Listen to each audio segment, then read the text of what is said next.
Hello guys, I'm here to talk to you about Venom, the spin-off movie.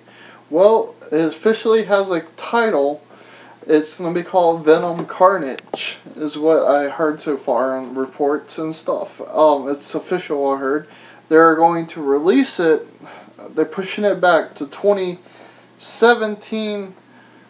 That's what they said. It's going to be released sometime around 2017 and now. So that means, it's probably going to come out in 2017. Now this is really interesting right here. They're also releasing another movie about a female superhero. And everyone's theories of Black Cat. So they have two movies coming out in the same year. I don't really have a problem with that. I mean, long as the movies are connected.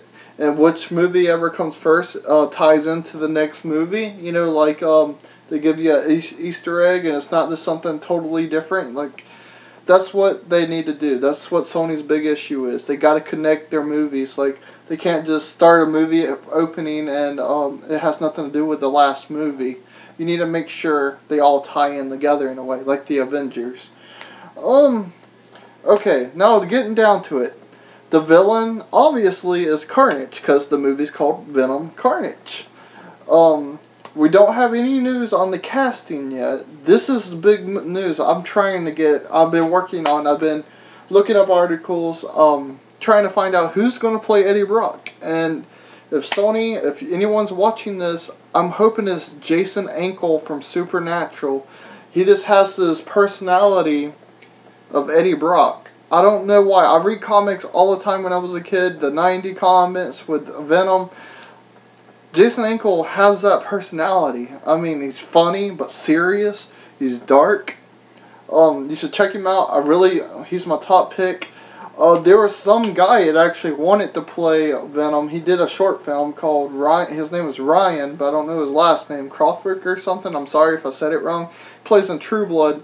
He's pretty good. But honestly, I'd rather go with Jason Ankle.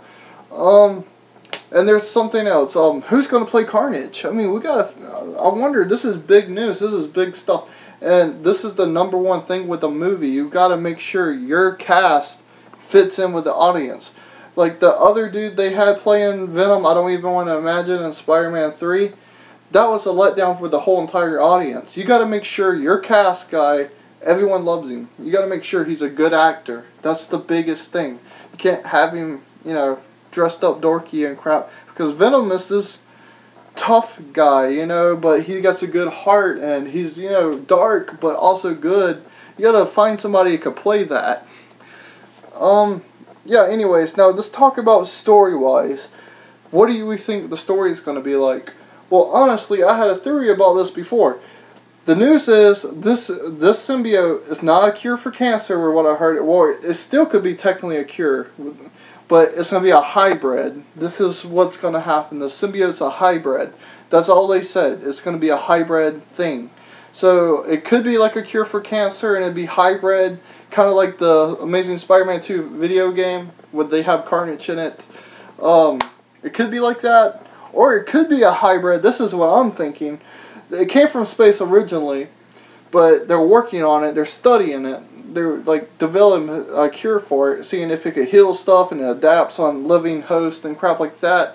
I think the suit's going to be originally from space, but Oscorp owns everything, so they went to space and they got, the symbiote. They're working on it and they're developing it. They're experimenting with it, and eventually, they mix Spider-Man's blood in there, or something like the cartoon, The Ultimate Series, except it adapts to Spider-Man's blood and it absorbs everything, and it becomes the Venom suit.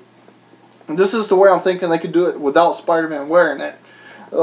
Anyways, then Eddie Brock gets this thing on. He's reporting. He's like a reporter, so he's doing some scoop. He's getting a scoop on Oscorp. This is my plan for the movie. He's getting dirt on them and stuff. He's finding out this illegal experiments like Harry. Maybe he does something in the Sinister Six movie coming out soon. He gets the word out. So Eddie Brock's investigating. He's getting down to business, and he finds out something too much. And they catch him. He's running through the lab, and maybe he trips and breaks the glass. The Venom suit gets on him, and he's just what's happening to me? It's kind of like if you ever seen the Guyver, kind of like the Guyver, his instincts kick in and he busts out of there and maybe he starts swinging on instinct. You know, he's going building to building, and you know that's how the movie starts. You know, and then they send some guys after him. Maybe someone small. I said this before, like Shocker. Shocker goes after him, and if they want to keep to the comics and let Carnage come from him, like the symbiote reproduces. When they catch him and they like lock him up and they think they destroyed the suit or something, they got rid of the suit, but the suit went inside of his ear or something, and it's hiding, and it comes out and the suit reproduces and it goes to Cletus Cassidy, Carnage, and he realizes it's his fault that that guy got the suit, so he has to stop him. That's what I'm thinking they could do with the story. It could be totally different. It could be like there are two different suits and they experimented with Cletus Cassidy, but Eddie Brock got it by accident.